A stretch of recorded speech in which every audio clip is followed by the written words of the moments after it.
Felicitaciones a Rebeca, saludos a todos por estar en esta tarde tan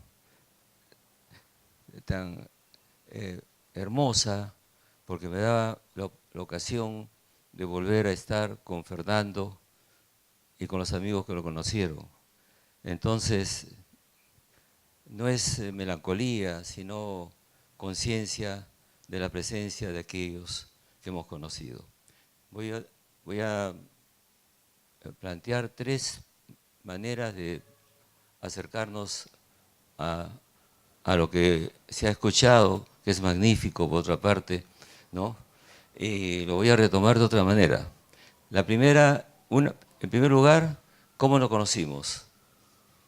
En segundo lugar, ¿qué a mi parecer hizo Fernando en esos años largos que yo estuve en Europa? Y en tercer lugar, la importancia de su obra, porque me parece que representa también, como comienzan a decir mis discípulos, mis alumnos, me dicen, se está yendo una generación de oro. Ya ha muerto Julio Kohler, se fue antes un buen rato Quique Bernales, ¿no es cierto? Y se dan cuenta los jóvenes de algo muy particular, que lo dejo para el final. Nos conocimos simplemente porque entramos a San Marcos en el mismo momento y entramos inmediatamente los dos a la Juventud Comunista. Es una religión de la cual no han hablado ustedes hasta ahora. Y señalo que es una religión porque tanto Fernando como yo veníamos de clases sociales distintas, diferentes.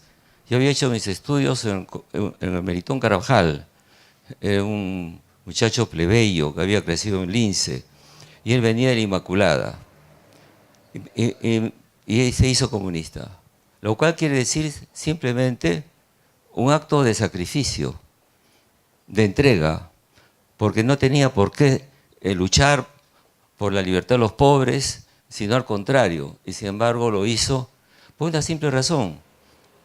Digo esto porque tenemos que retornar años atrás.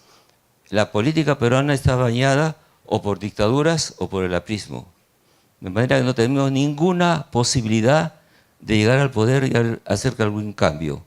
¿Qué hacíamos como personas comunistas dedicadas a una tarea de tipo prácticamente de salvataje, de educación? Ir a educar a las barriadas, formar sindicatos. Eso es lo que hacíamos. El Partido Comunista nos sirvió enormemente y lo dejamos después. Yo siempre digo, como me criaron dos abuelas, que fue mi tercera abuela. Las razones son distintas, muy parecidas. Nosotros había además en ese momento la llegada de otros jóvenes también de la burguesía, Arias Schereiber, ¿no? Varios más, él venía de colegios y éramos, sin desearlo, sin buscarlo, sin vanidad, una élite política. Y no despreciamos al aprismo, incluso le envidiamos que tenía tantas posibilidades, pero sabíamos intuitivamente, y yo estaba completamente convencido, y alguna vez discutí esto con Aya Latorre en París. Aya me llamaba por teléfono cuando estaba en Francia, conversábamos, y porque él sabía que yo tenía un gran respeto y admiración por los apristas. No éramos anti nada, no había esa cosa que hay hoy día, ¿no? Y entonces, pero yo estaba convencido que Aya Latorre jamás iba a llegar a la presidencia para que no hiciera la reforma agraria y otras cosas más, y ocurrió.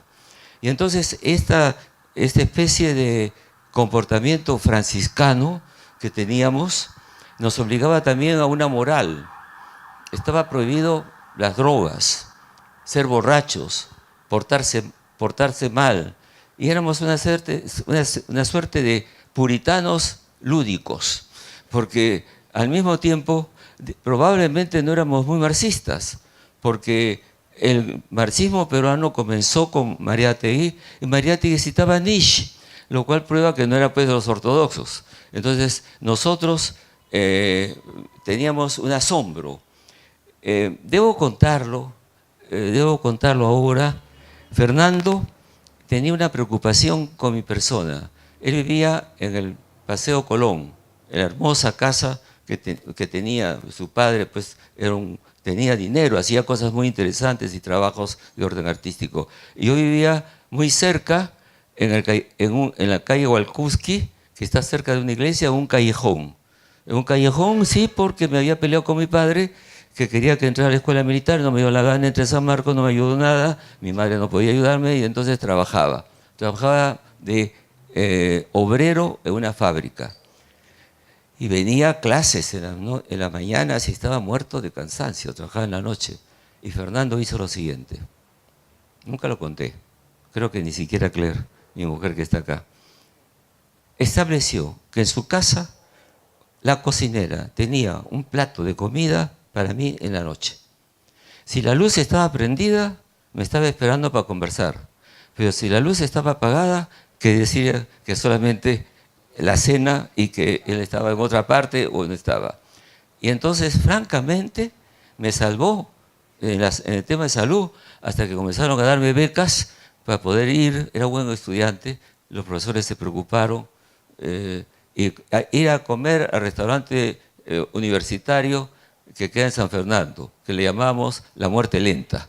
Entonces, por lo menos ya había salido y poco a poco llegaron otras propuestas, siempre de orden. Ya tuve un momento que dejar la actividad de entrar de obrero tejedor en las empresas que habían en la avenida Colonial, que desaparecieron pues con la mundialización, porque se habían pasado la voz a los empresarios. Hay un muchacho blanco de San Marcos, comunista, y al mes que interviene y hay un sindicato. Entonces ya estaba quemado, tenía que irme a otro lado y pasó. Entonces nos conocimos así y la segunda cosa que quería decir es que lo asombroso que es el caso de su itinerario. Yo no lo seguí del todo porque pasé muchos años fuera. Pero, por ejemplo, en el comercio del día de hoy, en el dominical, digo lo siguiente. La primera cosa, en su caso, lo primero, él descubre en Guayobamba, en 1982, algo originalísimo en el mundo de las comunidades campesinas. Esa comunidad campesina podía ser también empresaria. No estábamos en el tiempo del neoliberalismo y esa variante la descubre con una gran libertad. Luego, yo digo, no fue un indigenista, voy a leer esto, al contrario, llamó utopía e infamia a esa corriente porque se sirvió ideológicamente el tema campesino. Muchos de sus trabajos giraron sobre el mestizaje cultural y la educación en el Perú. Escribió también sobre Lima como ciudad abierta. Con el tiempo sus temas fueron cada vez más amplios. Del colonialismo interno pasó a la modernidad. Renovaba la misma antropología. Se ocupó de la migración andina, de los problemas de violencia y terrorismo. Estudió tanto los cultos paganos del Guamani como la crisis de la civilización cristiana en tierra baldía. Estuvo en Varsovia y en Lodz. Su libro mayor, a mi criterio, es La agonía del Estado-Nación, escrito al final del siglo XX, anticipando lo que ocurre en este siglo XXI. Ahora bien, la tercera cosa que quiero decir es que realmente algo hay en el espíritu y el comportamiento intelectual de Fernando Fuenzalida que se asemeja a otros amigos míos de mi generación. No pueden ustedes hablar con Mas Hernández, por ejemplo, pueden hacerlo de cualquier tema político, filosófico, ¿no? Había una tentación del enciclopedismo. ¿Por qué? Porque sabíamos trabajar universitariamente y nos habíamos vuelto ese tipo de investigador que no se confirma a la manera americana con tener una especialización, sino entender la cultura del hombre y sus comportamientos que son muy difíciles de entender, por lo tanto se necesita diversas disciplinas, antropología, historia y filosofía, y esas cosas se pueden hacer en nuestro tiempo porque vivimos 35 años más que el siglo XIX, o sea, hay tiempo para tener varios diplomas y varias cosas. ¿Qué hacía? ¿Qué pasó con Fernando? La pregunta es, ¿en qué momento dejó el comunismo? Lo deja cuando vive en Polonia y se da cuenta que es un desastre completo y se regresa. Yo me demoré un poco más, ya había dejado de ser comunista por lo pronto, pero todavía tenía algo de marxista, y cuando regreso después de Velasco, que me cerraron todas las puertas, y agradezco lo que me cerraron todas las puertas, porque los europeos me recibieron con los brazos abiertos, así que entré a ciencias políticas, saqué un doctorado. El doctorado que saqué era pluridisciplinario, l'École d'Hautes Études de Ciencias Sociales, la Escuela de Altos Estudios de Ciencias Sociales, más bien germana, Weber. Es decir, el conocimiento, Weber no hizo la sociología, sino las ciencias sociales, varias, incluyendo la psicología, la antropología. No todo, pero es bueno tener varias disciplinas para poder entender lo más difícil de entender, que es el ser humano y la cultura humana.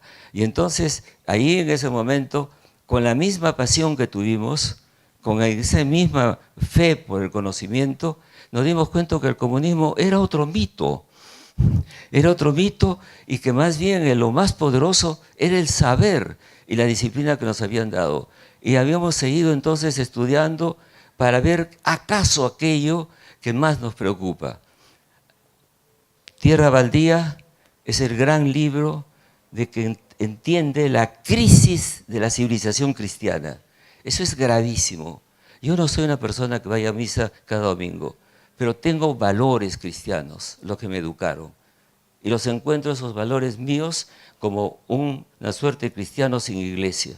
No me gusta la iglesia, ¿saben qué? La burocracia, pues, ¿no? Entonces, ese es el tema. La iglesia misma no me interesa, lo otro sí.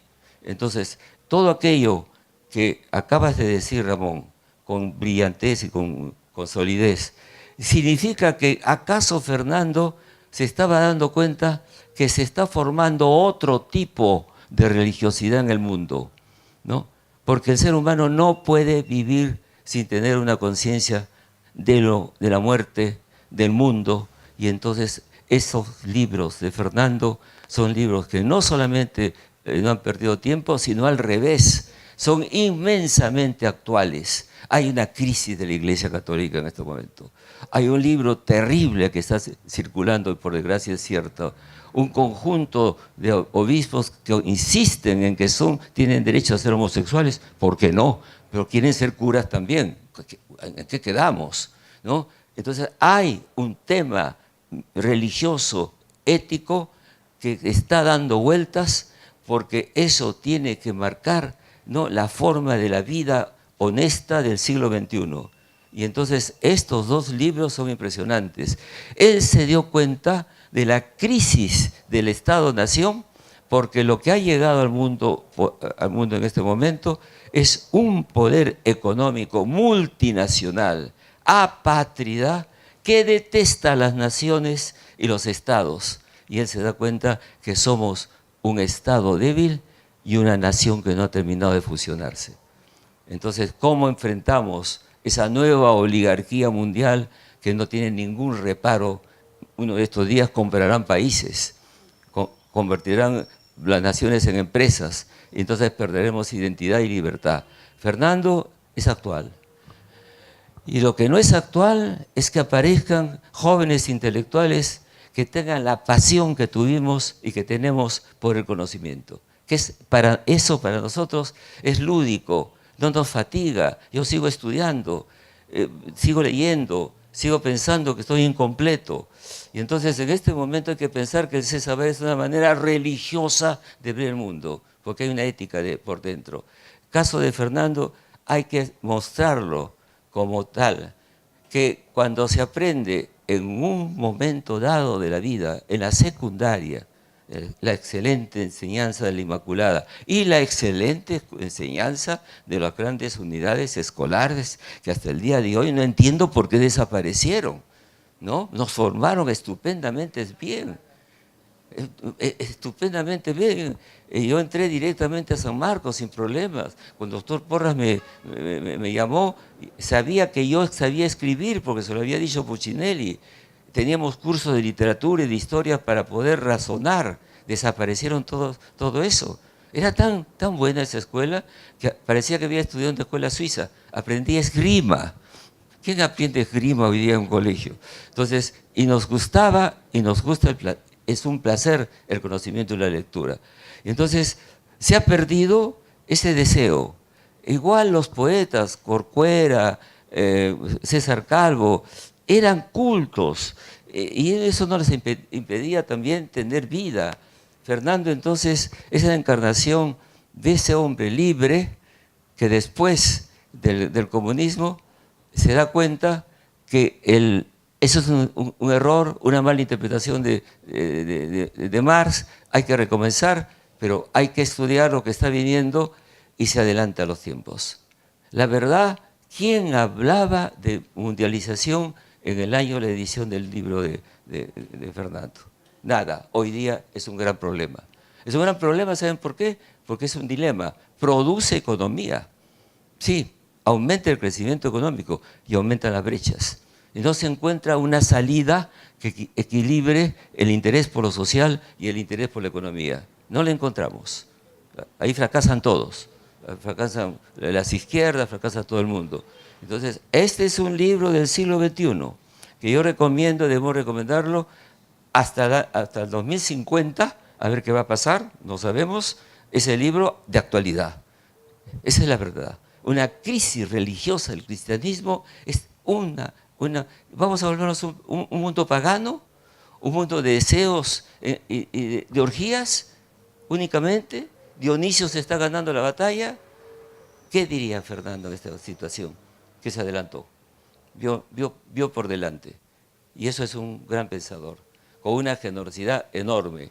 Y entonces significó, pues, y significa, y hay muchos otros que son de igual manera, Julio Kotler, Bernales, podías conversar, leían de todo.